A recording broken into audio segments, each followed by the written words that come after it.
Call of Duty just announced the roadmap for Modern Warfare 3 Season 2 Reloaded update, and if I am being honest, there are some cool things coming like a new Fortune Ski Point of Interest, multiple new events and plenty more. As always, let's start off with the release date first. Season 2 Reload update will be officially launching on March 6th at 9 AM Pacific time, which is absolutely crazy because by the time we're seeing this will be about only 1 day left, and the fact that they've only given us the roadmap like a day or two before the Season 2 Reload update officially launches is really crazy. But anyways, let's move on and let's start off with the multiplayer side of things first as usual. First of all, we have the maps, and as we knew from the Season 2 update when that was released, we'll be getting the returning remastered Das Haus from Call of Duty Vanguard, everybody's favorite Call of Duty in the past 5 years. Yes, Das Haus will be finally returning. In terms of layout, it's gonna be identical, however, the setting and the location of it has been changed. Now it takes place on an under construction rooftop of a building, which is absolutely crazy. I cannot wait, I'm super excited for the return of Das Haus. Moving on to our second new map, we'll be getting Airborne. Now this isn't a new map or reimagined map of a previous map from a previous Call of Duty game. No, this is simply a visually updated map that already exists in Modern Warfare 3, and that is of course none other than Terminal. If you guys remember, in Season 1 we got the new Vortex mode where it took some already existing maps and visually changed them. Well, this is gonna be the same thing. Airborne is simply Terminal but visually updated to feature some alien infestations covering the whole environment, which is absolutely crazy. And our third and final map is the same thing. We have Skid Row of course, but now it's gonna be changed to Skid Grow, and just as the name suggests, there has been a massive overgrowth on the map Skid Row and now has been turned into Skid Grow. Moving on from the maps, next up we have weapons of course. There are only 2 remaining weapons left in Season 2, and the first one is none other than the Soul Render melee weapon, which basically is a sword. I cannot wait, looking super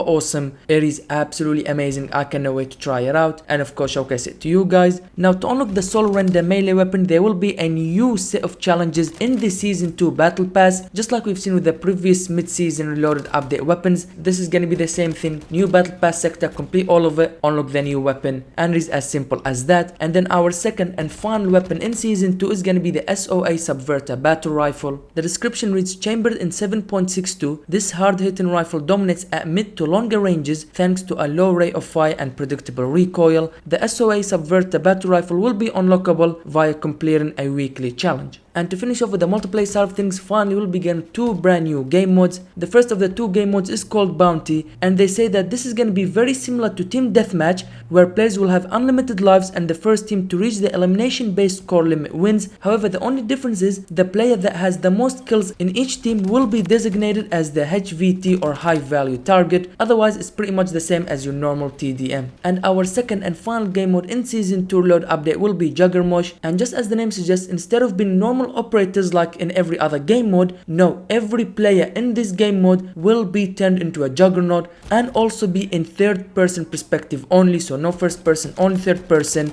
To be honest with you guys, this sounds absolutely crazy and I'm here for it. I'm super excited. I cannot wait to try it out because although it sounds crazy, also sounds fun. I cannot wait. Now let's move on and talk about the new crossovers and events that will be available in all game modes, multiplayer, zombies and Warzone. First of all, as it was confirmed a couple days ago, we'll begin a new crossover with Warhammer 40k. The Warhammer 40k crossover will feature 3 bundles. First of all is the Space Marines, then we have the Sisters of Battle, and finally we have Astra Militarium. Alongside the Warhammer 40k crossover, we'll also begin a new crossover with Godzilla and King Kong New Empire, which of course will also come in terms of a new Tracer Pack Operator bundle. And the third and final crossover will be with Dune Part 2. We'll begin the Harkonnen Tracer Pack bundle. And as we are on the topic of these crossovers, they'll also be releasing alongside an event. First of all, we have the Dune Part 2 Rule of Fate event, which will begin on March 6th, which is the release day of Season 2 Reload update, until March 13th. There will be 7 challenges and 7 rewards, with the final reward being a weapon camo. And our next event is going to be the Warhammer 40k event for the Emperor. It will begin on March 13th all the way until March 27th. This event will feature 10 challenges, with the final challenge being a weapon blueprint for the WSP9 SMG. And finally, the final event for Season 2 of Modern Warfare 3 will be the Vortex Decay's Realm, which will begin on March 27th 27th and end on April 3rd, and this event will feature 6 challenges with the final reward also being a weapon camo. So when it comes to multiplayer, that will do, that is everything releasing in this update. Now let's move on and talk about zombies, which is actually the focus of this Season 2 Reload update. If you guys remember, with the launch of Season 2, zombies got absolutely nothing, everything was left to the Season 2 Reload update, and here we are, zombies will begin most of the content in Season 2 Reloaded update. First of all, zombies will begin a new story mission, of course the continuation of the Dark Ether story. Very excited for that, cannot wait to see what happens next. Following that, we'll begin a new warlord called Kires, and the description says a deadly and elusive chemical warfare specialist. Kires is set to challenge even the most prepared squads. Those brave enough to face her will find her in the kill house at Orlov military base. However, if you want to face her, you have to be very prepared and very cautious, because her fortress will be defended by soldiers, snipers, turrets, traps and poison gas grenades. So like I said, you'll have to be very careful and very prepared if you want to challenge her and win this battle.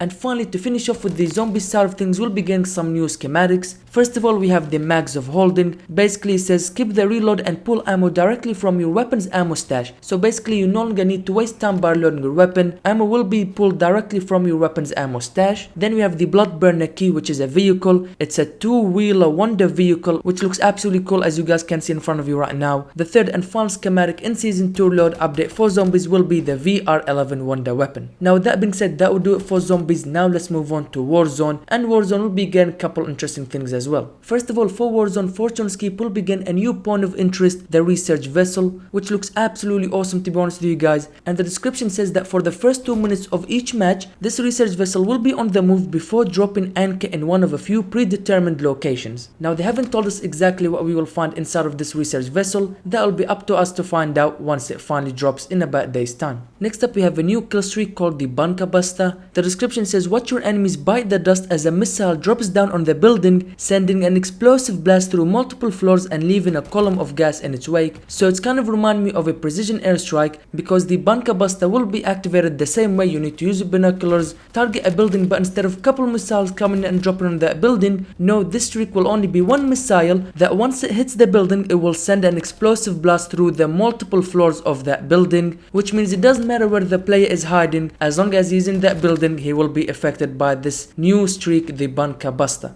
And finally, for Warzone, we'll begin a new field upgrade. Well, it's not new because we've seen it in a previous iteration of Warzone, but in Warzone 3 it's new, and that is none other than the portable decontamination station. And just as the name suggests, once you use this field upgrade, you will clear the gas where you're standing for a set amount of distance. They don't say what the distance is, but as long as you are within the area of the portable decontamination station, you will not be affected by the gas. And to be honest with you guys, this could come in handy, where you could rotate out of the gas, in the gas you won't be affected because you have the portable decontamination station, and it could lead into some cool moments that will lead you to win the games. To be honest with you guys, Season 2 Reload update does have some interesting things in it. However, at this point we're all waiting for Season 3, but in terms of the Season 2 Reload update, it definitely has some cool things in it. I'm excited to check them out. However, as we wait for Season 2 Reload update to release, make sure to click the video on the screen right now to see the optic that will give you aimbot in Modern Warfare 3. Thank you guys for watching this video.